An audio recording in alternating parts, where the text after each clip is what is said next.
My name is Liora Kane. I'm 29 years old, and for the past 3 years, I've poured my heart and soul into my role as a senior marketing analyst at Vermilion Enterprises. I always believed that hard work and loyalty were the keys to success, but life has a way of proving you wrong when you least expect it. Every day, I walked into that glass-paneled office building with a purpose, contributing ideas, meeting impossible deadlines, and chasing that elusive promotion my boss, Dorian Vance, had dangled in front of me like a golden carrot. Dorian wasn't just any boss. He was the kind of man who could light up a room with his charm. Tall, impeccably dressed, and always wearing that signature smirk, he had a way of making you feel like you were the most important person in the world, until you weren't. When he called me into his office one sunny Monday morning, I felt a flutter of excitement. Maybe this was it. Maybe my late nights and sacrificed weekends were finally going to pay off. "Liora," he said, his voice smooth as silk, "your work has been exceptional lately. The reports, the campaign strategy, you've really set the standard for the team." I felt my cheeks flush as I nodded, waiting for him to continue. He leaned back in his leather chair, his fingers steepled in thought. "I'm keeping a close eye on you. Let's just say, if things continue on this trajectory, there's a big opportunity waiting for you in the near future." Those words echoed in my head for days. I couldn't help but imagine what he meant. Was I finally going to be promoted to team lead? The thought energized me, and I threw myself into my work with renewed determination. My best friend, Nia Bellamy, was the first person I called after the meeting. Nia had been my rock through thick and thin, and she cheered as I told her about Dorian's vague but promising words. "Girl, this is your moment," she said with a laugh. "Don't let anyone steal it from you." At the time, her words felt like encouragement, but in hindsight, they were more of a warning. The next few weeks were a blur of brainstorming sessions, client meetings, and long hours staring at glowing screens. I barely noticed when Amara Voss, the newest member of our team, started to gain more attention. Amara was bubbly and charismatic, with a knack for catching everyone's eye. She wasn't just a coworker. She was a whirlwind of energy, the kind of person who could make an ordinary conversation feel like an event. I liked her, or at least, I thought I did. It wasn't until I noticed her name appearing on projects I had pitched that I started to feel a pang of unease. At first I brushed it off. Amara was new, and maybe Dorian was just giving her a chance to shine. But then it happened again, and again. Projects that I had spent weeks planning were suddenly being handed to her, with her name in bold letters at the top of the emails. One evening, as I sat at my desk long after the office had emptied, I overheard a low conversation coming from Dorian's office. The door was slightly ajar, and though I knew I shouldn't eavesdrop, curiosity got the better of me. "You're doing great, Amara," Dorian's voice murmured. "Stick with me, and I'll make sure you're exactly where you want to be." I froze, my stomach churning. The tone of his voice, the casual familiarity, it wasn't the kind of conversation you had with just any employee. For the first time, a seed of doubt planted itself in my mind. Had all my hard work been for nothing? Was this promotion that I had dreamed of never mine to begin with?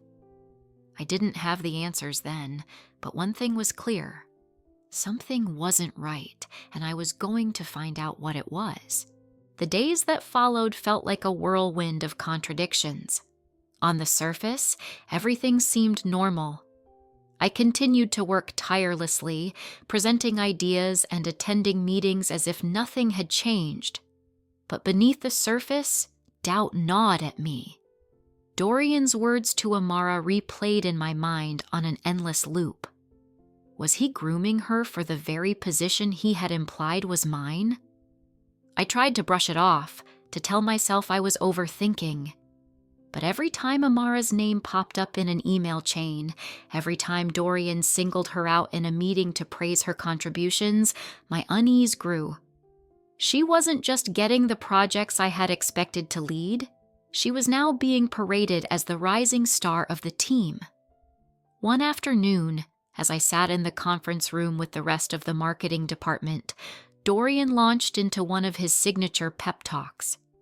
He stood at the head of the table, his tailored suit immaculate as always, and spoke with the kind of enthusiasm that made you want to believe in him.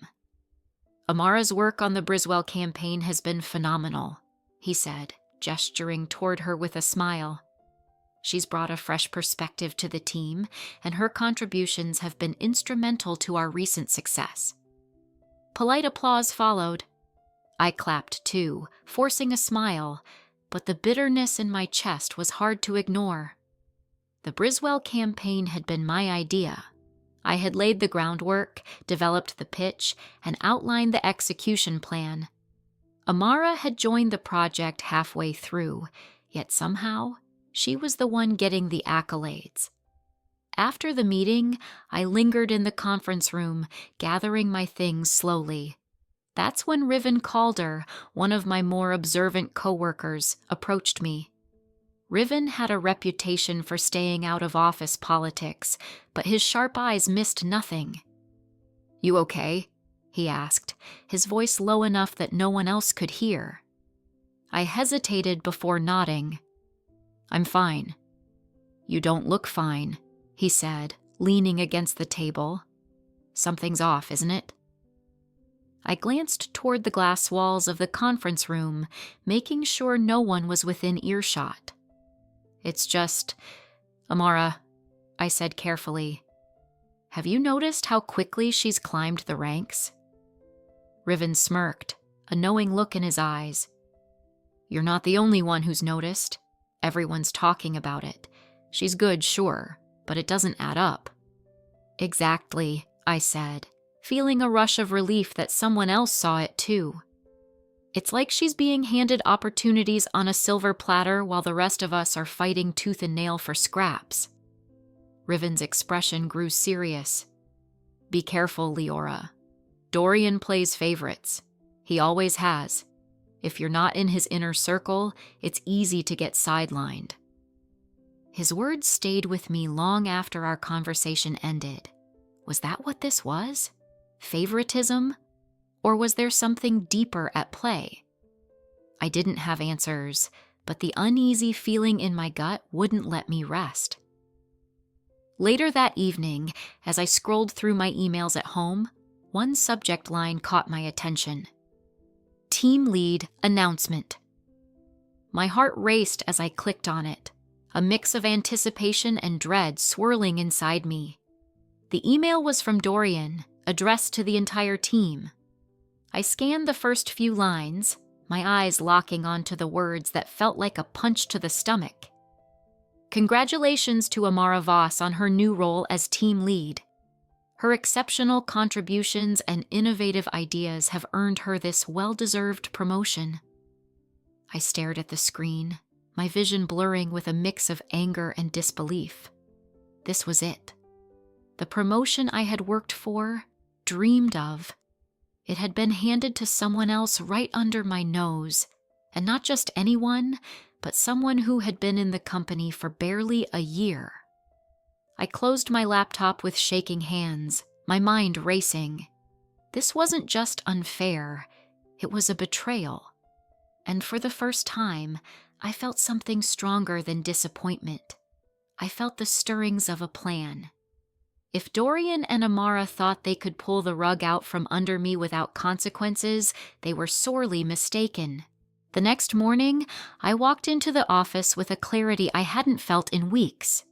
If Dorian and Amara were playing a game, I was done sitting on the sidelines. I needed to understand what was really happening, and I wasn't going to let emotions cloud my judgment. My goal was simple: find the truth, no matter how messy it turned out to be. As I passed Amara's desk, I noticed her laughing at something on her phone. She looked relaxed, as if the weight of her sudden promotion hadn't fazed her in the slightest. It made my stomach churn, but I forced myself to keep walking, head held high.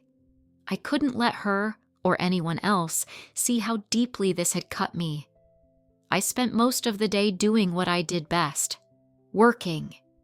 If anyone noticed that I was quieter than usual, they didn't say anything. I was focused, but not on the assignments piling up in my inbox.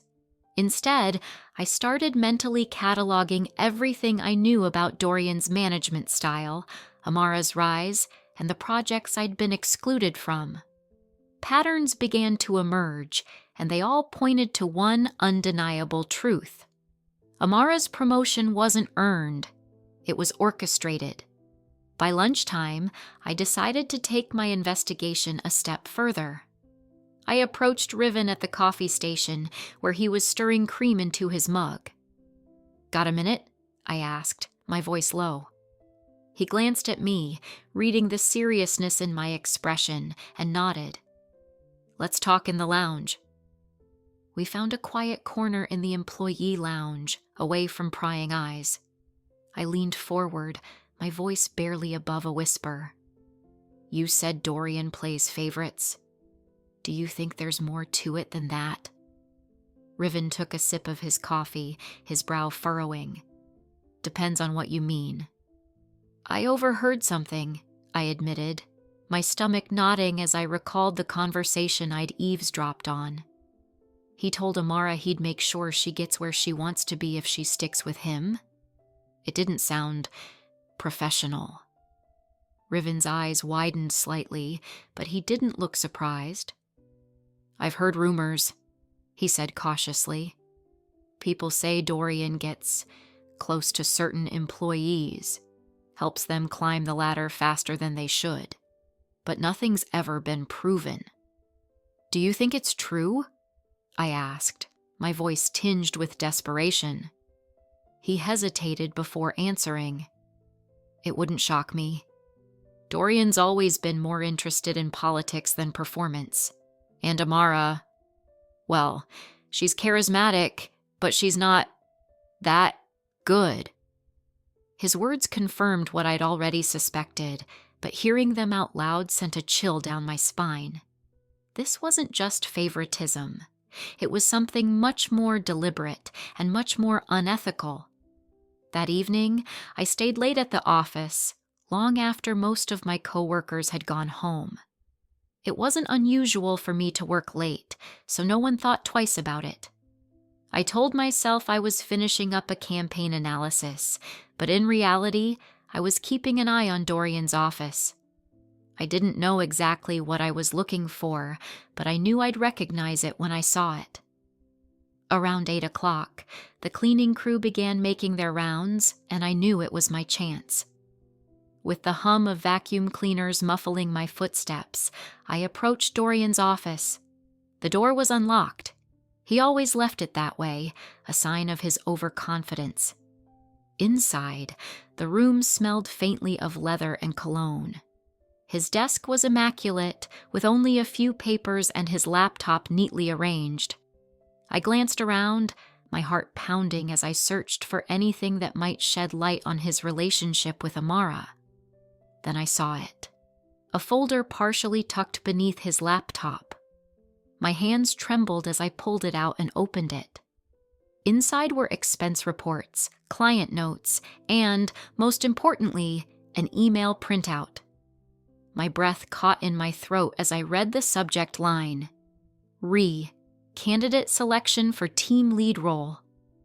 The email exchange was between Dorian and someone higher up in the company, and it made one thing crystal clear.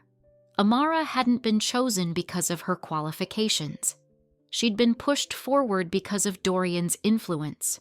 Worse, there were vague references to a personal relationship that made my stomach churn. I quickly snapped pictures of the documents with my phone, my heart racing. This was it. Proof that something was deeply wrong.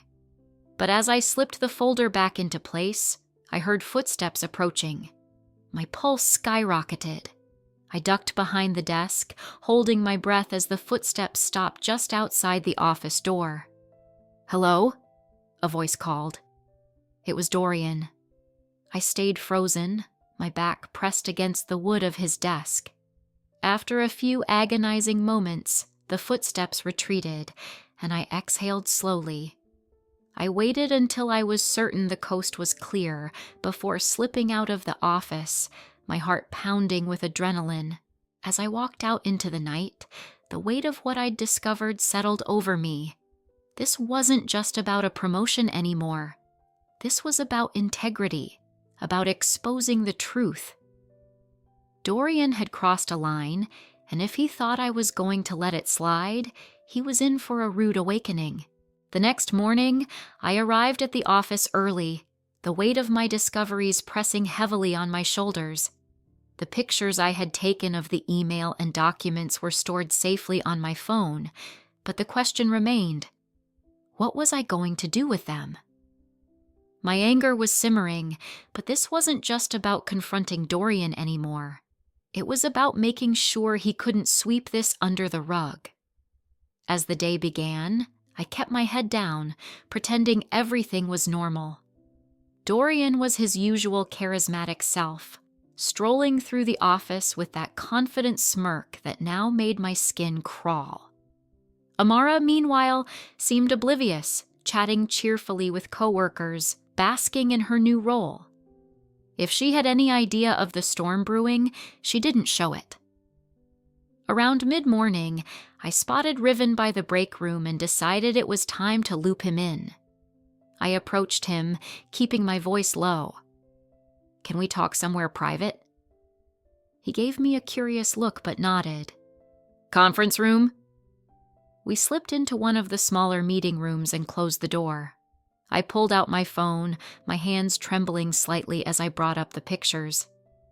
"I found these last night in Dorian's office," I said, sliding the phone across the table toward him. Riven's eyebrows shot up as he scrolled through the images. This is bad," he muttered, his tone a mix of shock and anger. "These emails, the expense reports, this is proof. He's been pulling strings for Amara, and this line here..." He pointed to a section of the email referencing their personal relationship. "If this gets out, Dorian's done." I nodded, my stomach churning. "I know. But how do we handle this? If I go to HR, there's a chance he'll find a way to spin it. He's too good at manipulating people." Riven leaned back in his chair, considering. "We need to be smart about this. If you go straight to HR, you're right. He might cover his tracks. But if we gather more evidence, enough that it's undeniable, he won't have a leg to stand on." He was right. As much as I hated the idea of waiting, I knew we needed to build an airtight case. "Okay," I said, taking a deep breath. "Let's do it. But we need to keep this between us for now." Over the next week, Riven and I worked in secret, piecing together everything we could. I scoured old emails, project records, and financial reports, while Riven focused on gathering whispers from around the office. It turned out we weren't the only ones who had noticed Dorian's favoritism. Other employees had their own stories of being overlooked or sidelined, and some were willing to share them, anonymously, of course. The more we uncovered, the clearer the pattern became. Dorian's favoritism wasn't just unethical, it was systematic. He had been quietly manipulating projects, assignments, and even budgets to benefit Amara, and possibly others before her. And as the evidence piled up, so did my resolve. But just when we thought we had everything under control, a new problem arose. One afternoon, as I was heading back to my desk, I noticed Dorian standing near the elevator, speaking with someone from senior management. Their expressions were serious, their voices low. My stomach twisted as I realized something was wrong. Had he found out what we were doing? I tried to keep my composure as I passed them, but Dorian's eyes flicked toward me, his gaze sharp and calculating. It was a look I hadn't seen before, and it sent a shiver down my spine. Later that day, an email landed in my inbox. It was from Dorian, marked as urgent. "Liora, please see me in my office at 4 p.m. I stared at the screen, my heart pounding. What did he know? And how much? I glanced over at Riven, who was sitting at his desk a few feet away. He caught my eye and raised an eyebrow, and I nodded slightly, letting him know something was up. When the clock struck 4, I walked toward Dorian's office, each step heavier than the last. As I entered, he gestured for me to close the door. He was sitting behind his desk, his usual air of confidence replaced by something harder to read. "Liora," he began, his tone measured. "I've noticed you've been distracted lately. Is everything all right?"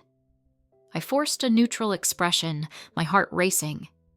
"Everything's fine," I said evenly. He leaned forward, his eyes narrowing slightly. "Good, because I've been hearing things. Whispers, you might say, and I'd hate to think anyone on my team was working against the company's interests." The threat was subtle, but it was there. He knew something, or at least he suspected. But I wasn't going to let him intimidate me. "I'm not sure what you mean," I said, meeting his gaze. "My only focus has been on doing my job." He studied me for a long moment, then leaned back with a faint smile. "Good to hear. That's all then." As I walked out of his office, my pulse was pounding. He was on to me, but I wasn't going to stop. If anything, his thinly veiled threat only strengthened my resolve. This wasn't just about exposing his lies anymore. It was about standing up to a bully who thought he could get away with anything. Dorian had no idea who he was dealing with. I left Dorian's office that day feeling a mix of fear and determination. His veiled threat only confirmed one thing. He knew someone was digging into his secrets. What he didn't know was how much I already had on him. Still, I couldn't let my guard down. If he suspected me, he'd be watching my every move. That evening, I met Riven at a small cafe near the office. It was safer to talk outside the company walls, away from Dorian's prying eyes. The dim lighting and low hum of conversation gave us a semblance of privacy. "He knows," I said as soon as we sat down, my voice barely above a whisper. "Or at least, he suspects something." Riven leaned forward, his expression serious. "What did he say?" I recounted the conversation, word for word. Riven listened intently, nodding as I finished. "That's not good," he said. "If he's onto us, he'll start covering his tracks." "I know," I replied, my hands gripping the edge of the table. "We need to move faster.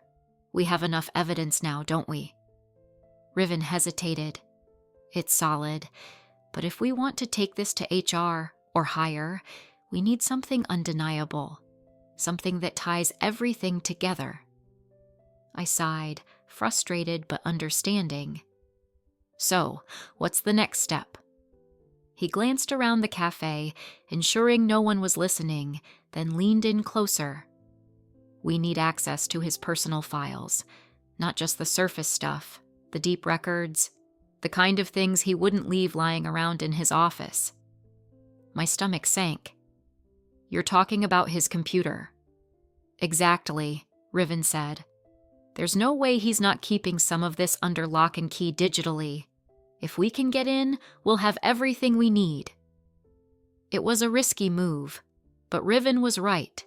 If we were going to bring Dorian down, we needed to hit him where he thought he was safest.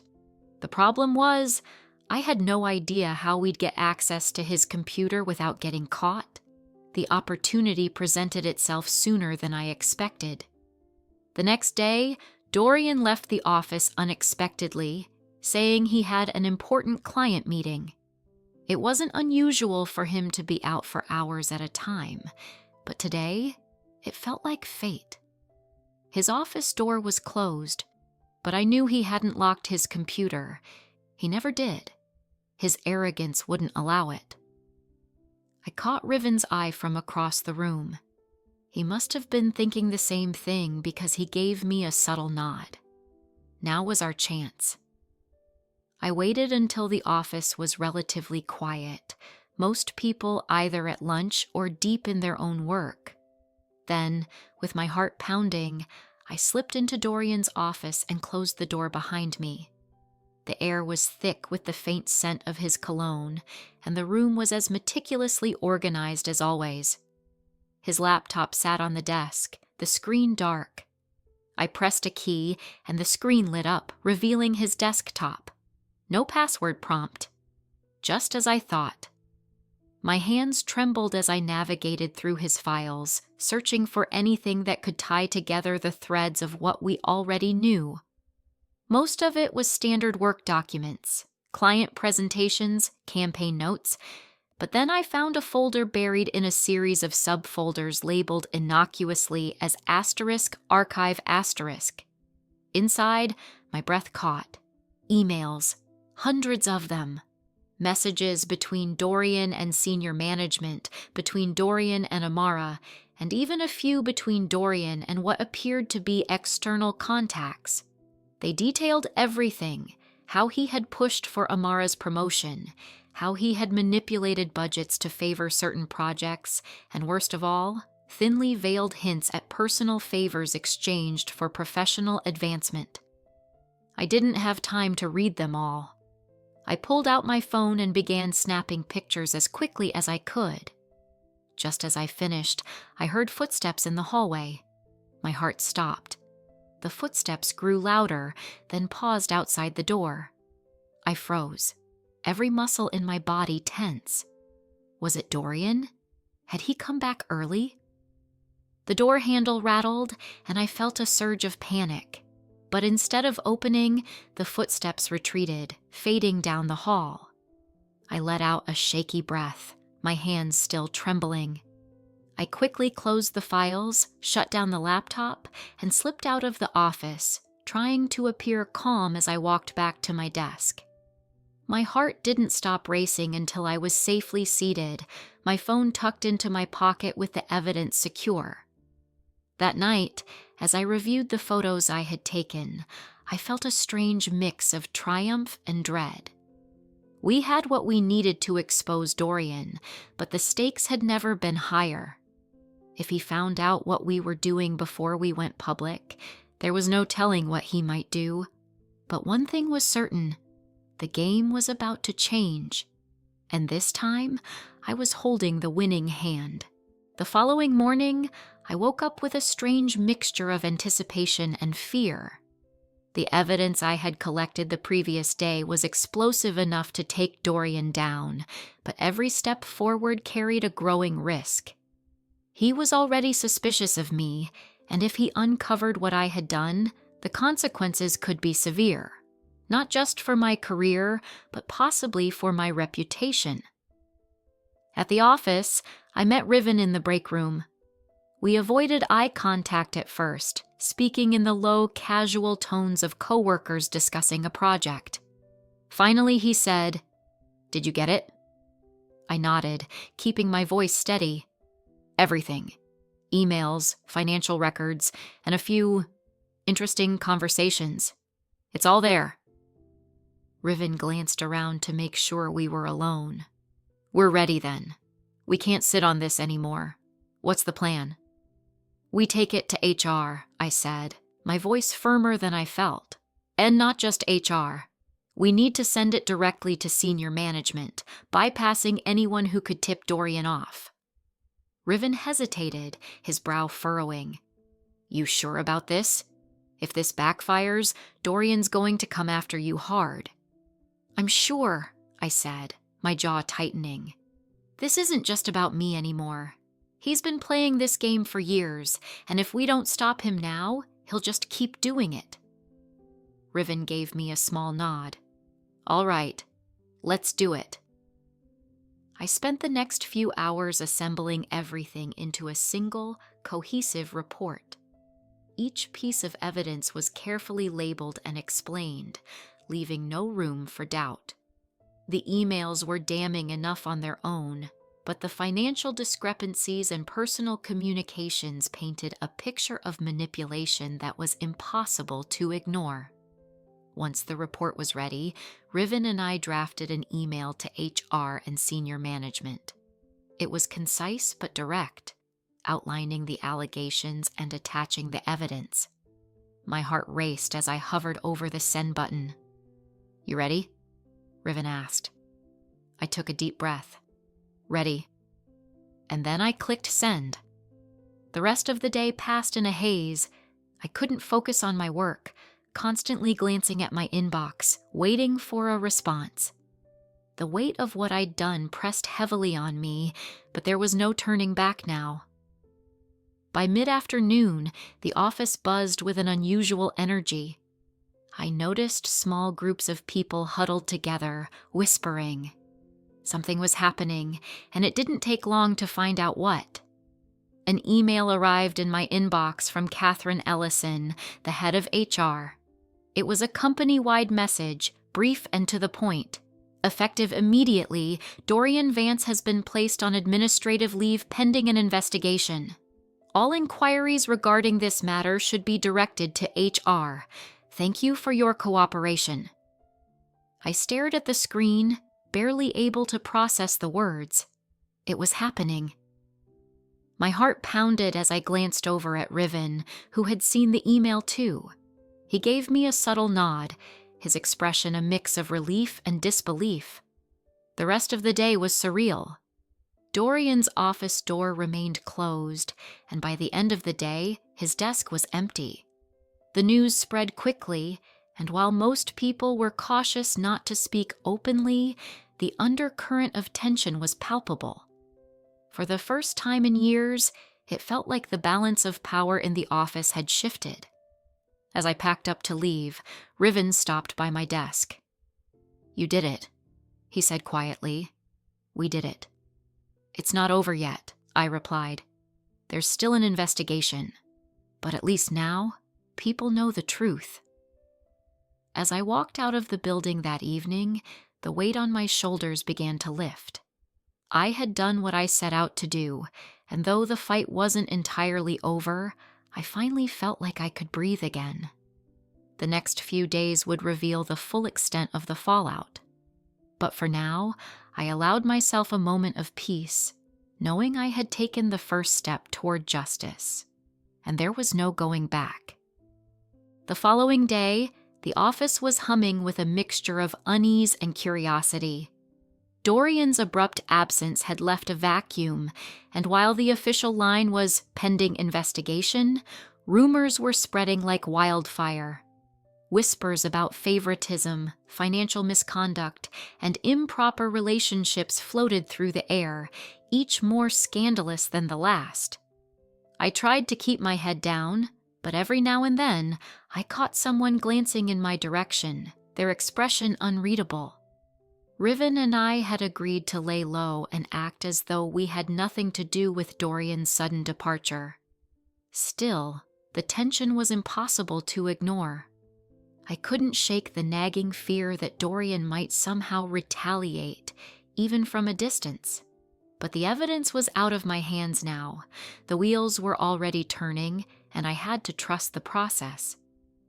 Around midday, an unexpected email arrived in my inbox. It was from Catherine Ellison, the head of HR, requesting a private meeting. My stomach twisted as I read the message.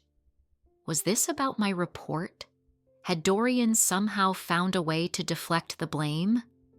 My mind raced with possibilities as I made my way to Catherine's office. When I arrived, Catherine greeted me with a warm but professional demeanor. She gestured for me to sit and closed the door behind me, creating an atmosphere of confidentiality. "Thank you for coming, Liora," she began, her tone measured. "I wanted to speak with you directly about the report you submitted." I nodded, my throat dry. Of course. I'm happy to answer any questions. She leaned forward, her expression serious but not unkind. First, let me commend you for coming forward. It takes courage to report something like this, especially when it involves someone in a position of power. The evidence you provided was thorough, to say the least. Her words offered a small sense of relief, but I remained cautious. Thank you. I just felt it was the right thing to do. Catherine nodded. Based on your report and the evidence, we've uncovered additional irregularities that support your claims. Dorian's behavior has been under scrutiny for some time, but this was the tipping point. The investigation is still ongoing, but I can assure you that the company takes this very seriously. I felt a wave of vindication wash over me, but I knew it wasn't time to celebrate yet. What happens next? I asked. For now, she said, Dorian is suspended without pay while we complete the investigation. If the findings confirm what we already suspect, his termination will follow, along with potential legal action. As for you, she paused, studying me closely. You've demonstrated not only exceptional integrity, but also a commitment to fairness and accountability. The leadership team has taken notice. I blinked, unsure of what she meant. Taken notice? Catherine smiled faintly. It's not official yet, but there's talk of reconsidering the team lead position. Your contributions to the company, as well as your actions in bringing this to light, make you a strong candidate. The words hit me like a bolt of lightning. For a moment, I didn't know how to respond. After everything I'd been through, the idea of finally being recognized for my work felt surreal. Thank you, I said, my voice steady despite the emotions swelling inside me. That means a lot. Catherine nodded, her expression softening. Take the rest of the day to regroup. I'll keep you updated as the investigation progresses. As I left her office, a sense of validation I hadn't felt in years settled over me. The road ahead was still uncertain, but for the first time, I felt like I had regained control of my destiny. Back at my desk, Riven was waiting, his curiosity barely concealed. Well? He asked, raising an eyebrow. I leaned in, lowering my voice. They're taking it seriously. The investigation's moving forward, and Dorian's suspension is just the beginning. Riven let out a low whistle. Looks like you've shaken the entire foundation. And there's more, I added, glancing around to make sure no one was listening. They're talking about reconsidering the team lead position. Riven grinned. About time.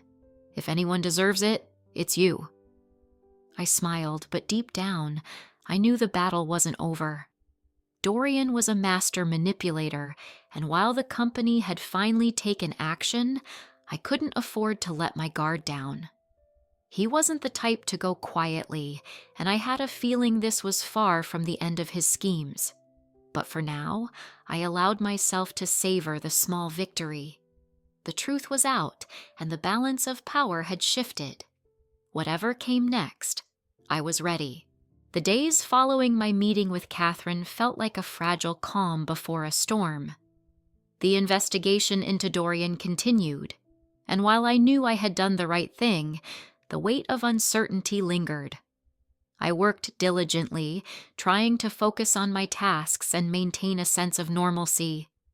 But beneath the surface, a nagging voice reminded me that Dorian was not the type to go down without a fight. I soon realized just how true that was. On a quiet Wednesday afternoon, as I was immersed in preparing a new client pitch, a notification popped up on my screen. It was a company-wide email marked as *URGENT*. The subject line read, "Clarification regarding recent events." My heart sank as I opened the message. The email was from Dorian. Though it had been approved by HR, the tone was unmistakably his. It was a carefully crafted statement, full of vague denials and veiled accusations. He painted himself as a victim of misunderstandings and claimed that the investigation was the result of a few disgruntled employees spreading false rumors. While he didn't name me directly, it was clear who he was referring to. The words felt like a slap in the face. My stomach churned as I read the carefully chosen phrases designed to sow doubt among my colleagues. By the time I reached the end of the email, my hands were trembling with anger. "Unbelievable," Riven muttered from his desk. He had clearly read the email, too. "He's trying to turn this around and make you the villain." I nodded, struggling to keep my composure. It's exactly what I expected from him.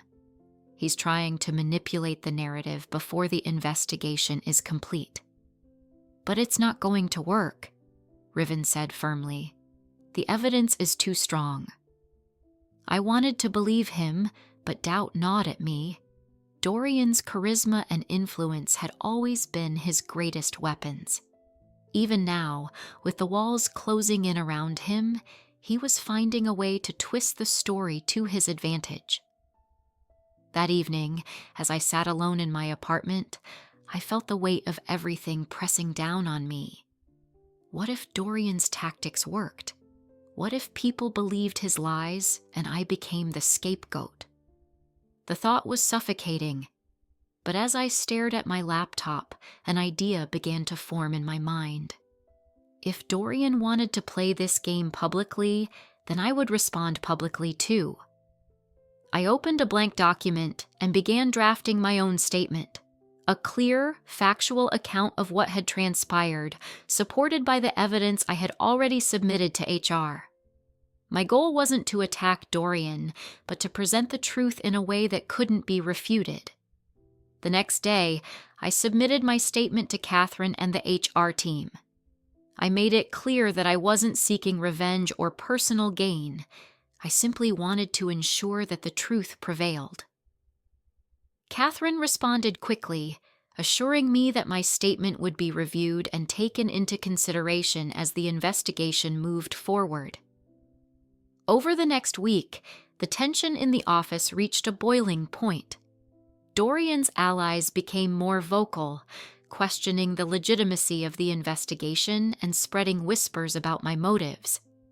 Meanwhile, others quietly approached me, thanking me for speaking out and sharing their own experiences of being overlooked or mistreated by Dorian.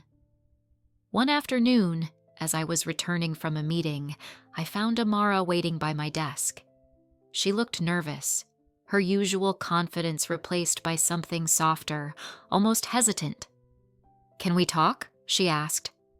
I nodded, motioning for her to follow me to an empty meeting room. Once we were seated, she took a deep breath and said, "I need to apologize." Her words caught me off guard. "Apologize? For what?" "For everything," she said, her voice trembling slightly. "I didn't realize how far Dorian was willing to go. I thought I earned my promotion. But now, after everything that's come out, I can see how he manipulated the situation, and me." I studied her, unsure of how to respond.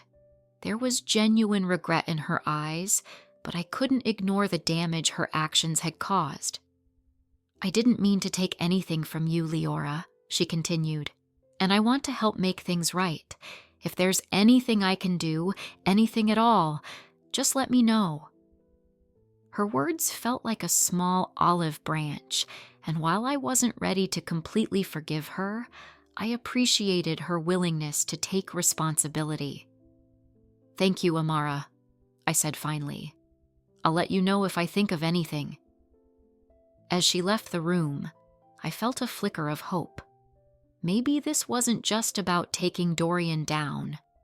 Maybe it was also about changing the toxic culture he had created. A few days later, everything came to a head. the HR team announced a company-wide meeting to address the investigation's findings. The entire office gathered in the main conference room, the air thick with anticipation. Catherine took the stage, her expression somber but resolute. "After a thorough investigation," she began, "we have determined that Dorian Vance engaged in multiple acts of misconduct, including favoritism, financial irregularities, and abuse of power. As of today, he is no longer employed by Vermilion Enterprises."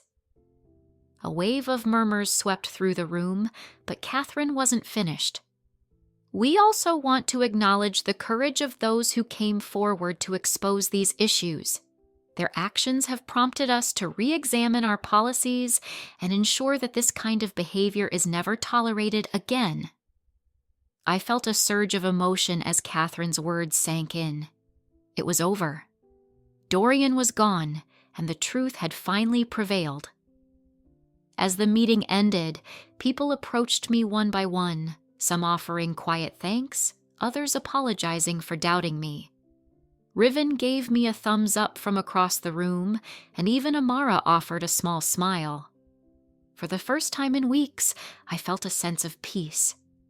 The road to this moment had been long and painful, but I had stood my ground and fought for what was right. And in the end, it had been worth it. The fallout from the meeting was swift and transformative.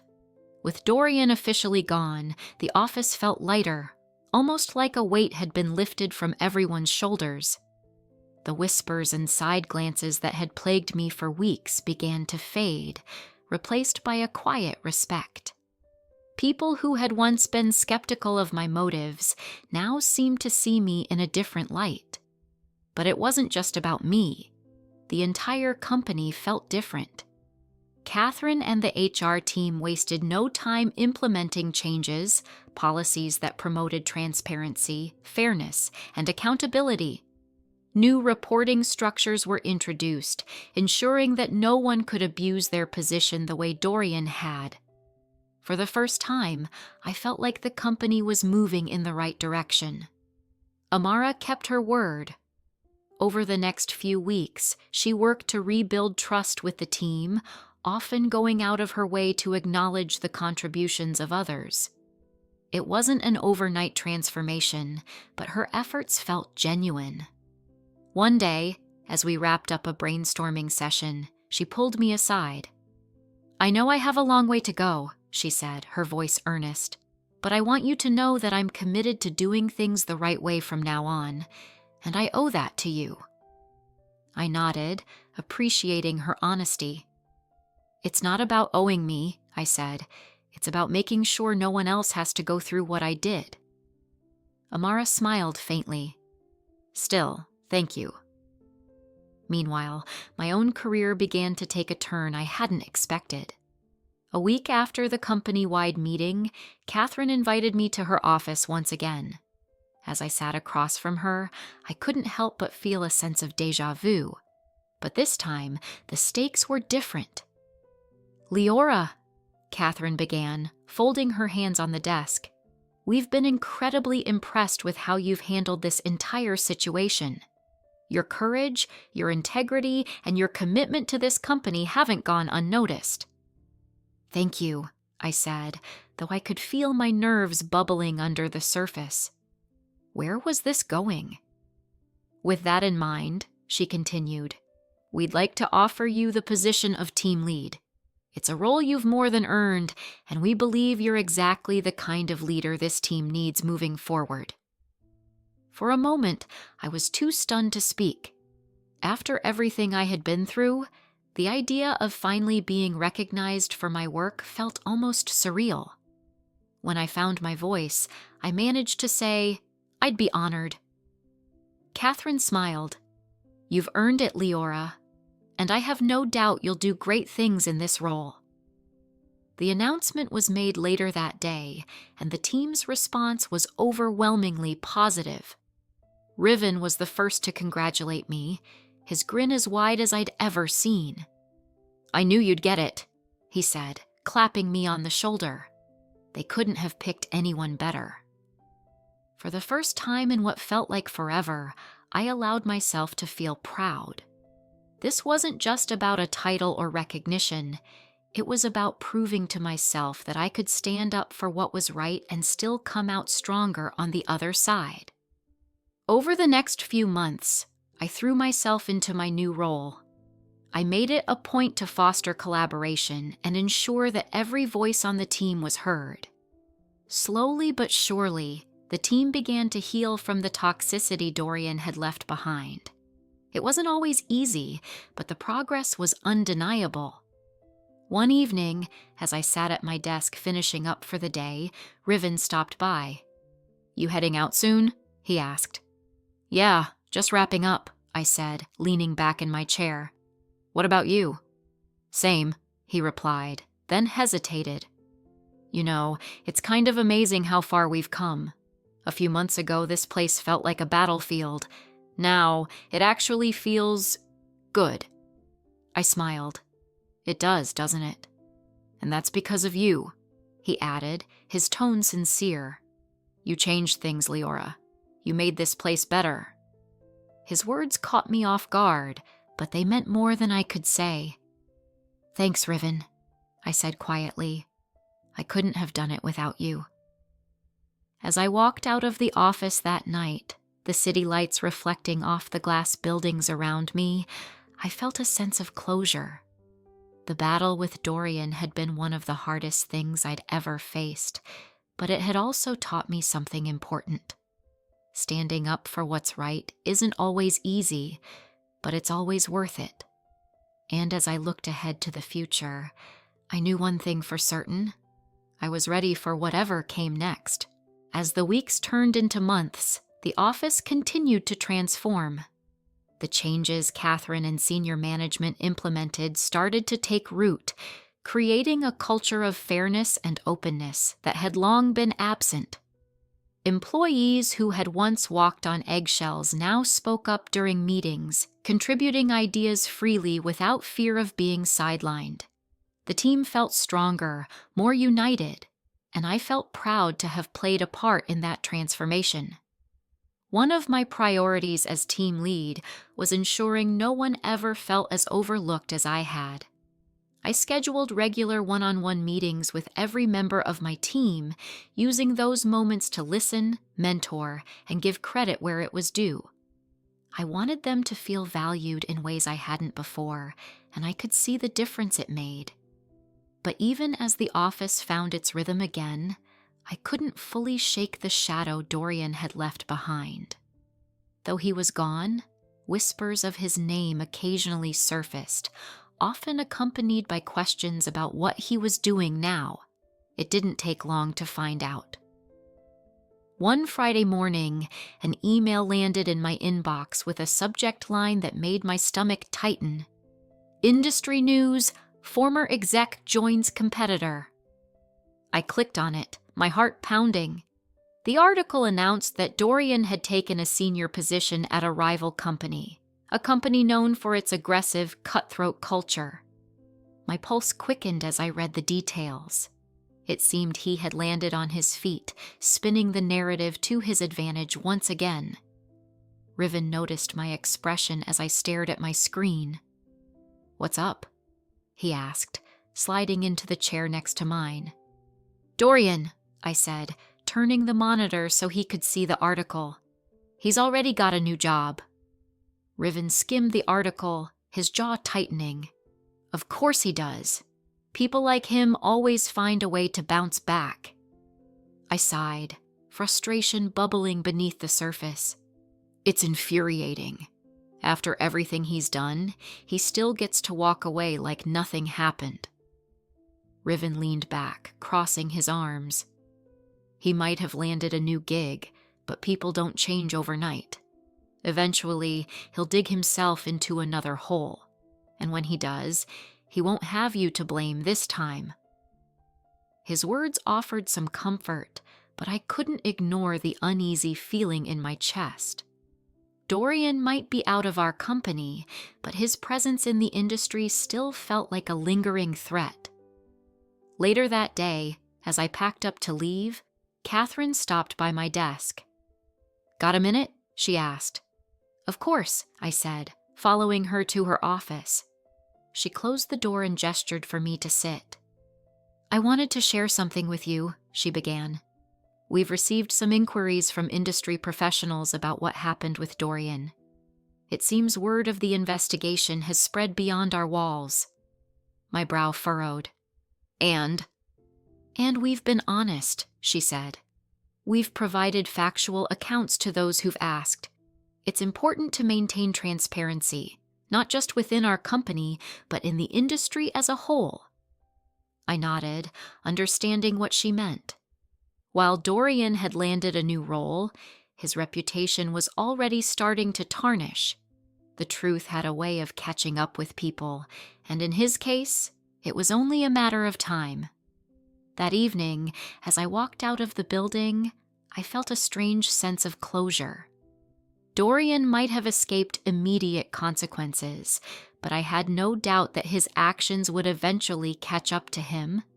And more importantly, I knew I had done everything I could to protect my team and create a better future for those who came after me. As I turned the corner and stepped into the crisp night air, a thought struck me. This wasn't the end of my story. It was just the beginning.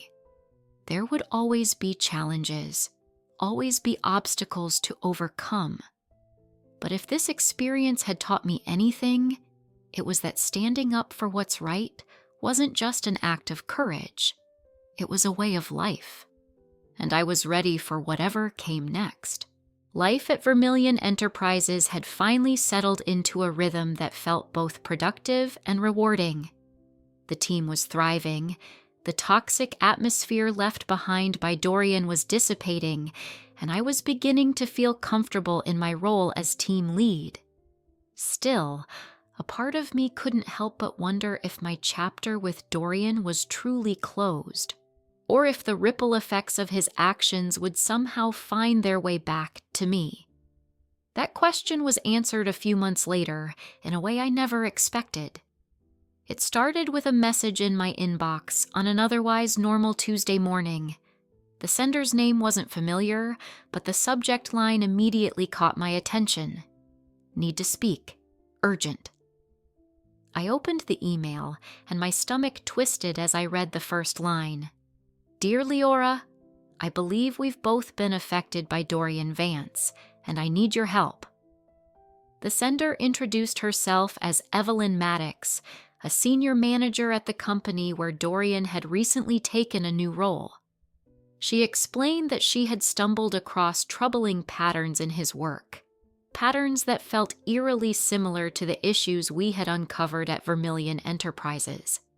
Favoritism, budget discrepancies, manipulation of projects.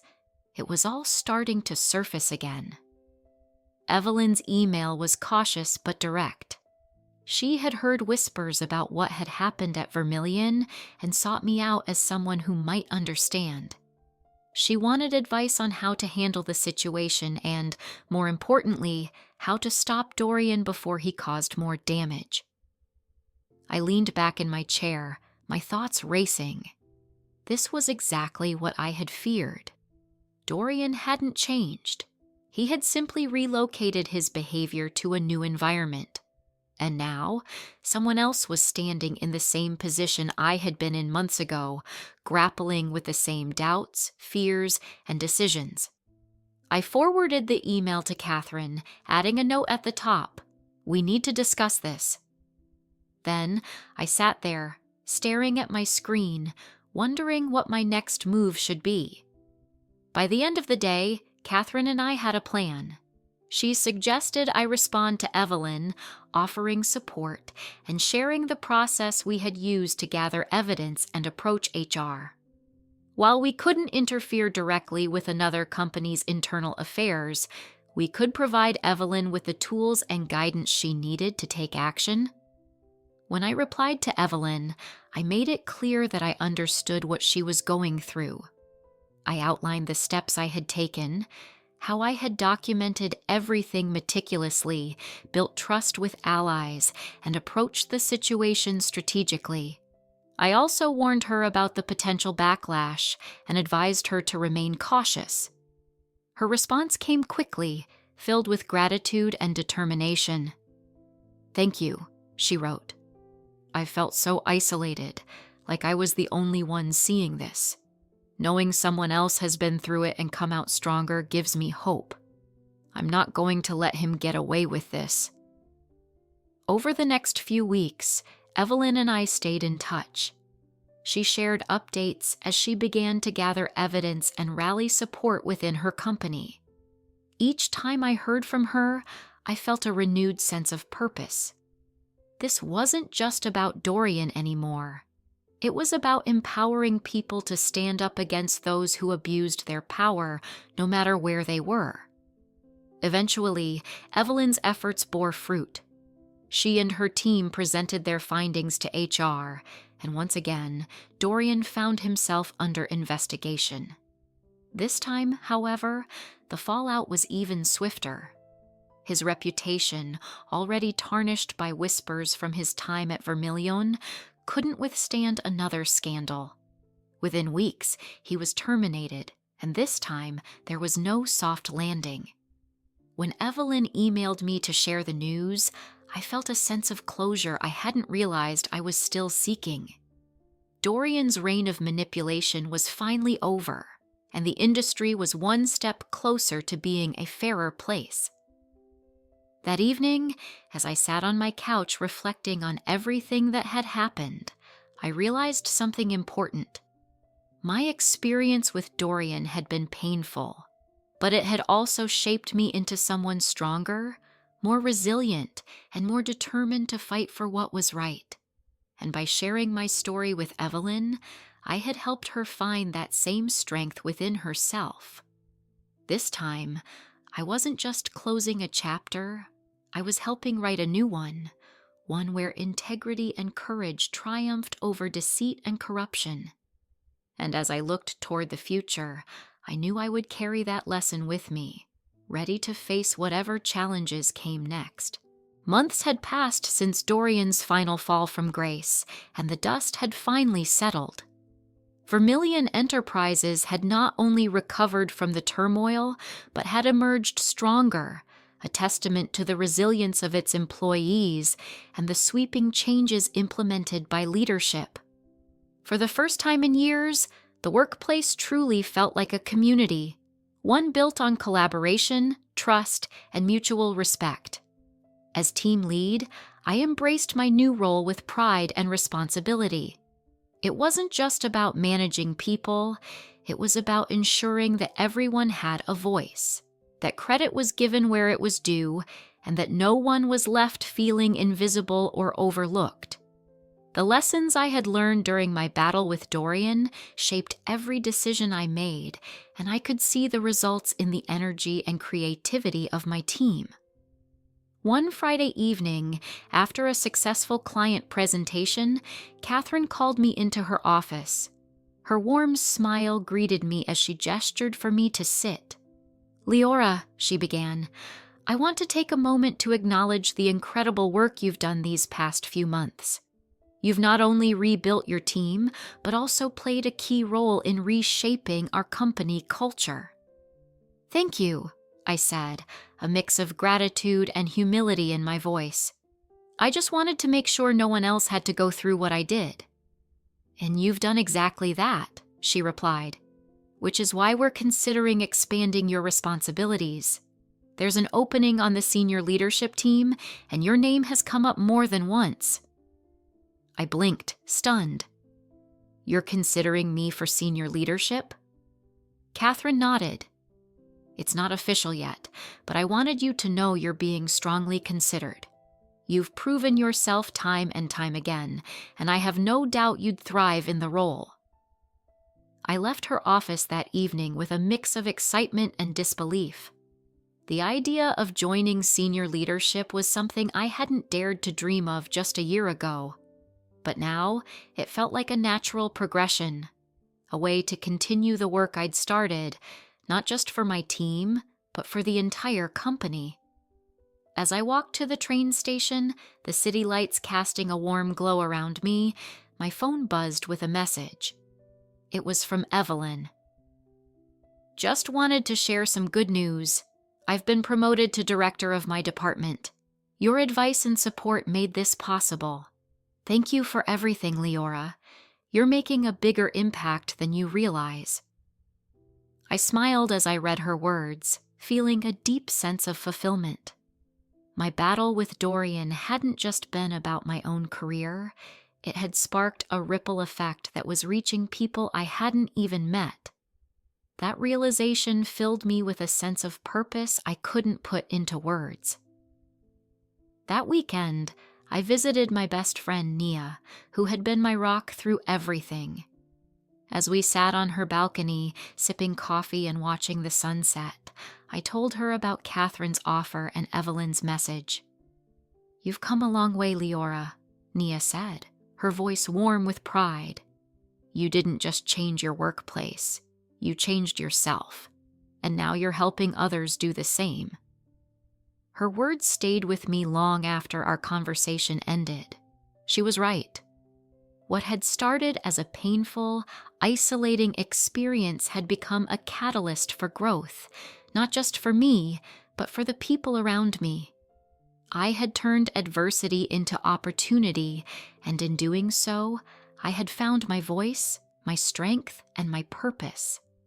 As I stood on Nia's balcony, the cool evening breeze brushing against my face, I felt a deep sense of closure. My journey wasn't over. There would always be new challenges, new obstacles to overcome. But for the first time, I felt truly ready to face them, armed with the lessons I had learned and the unwavering belief that doing the right thing always mattered.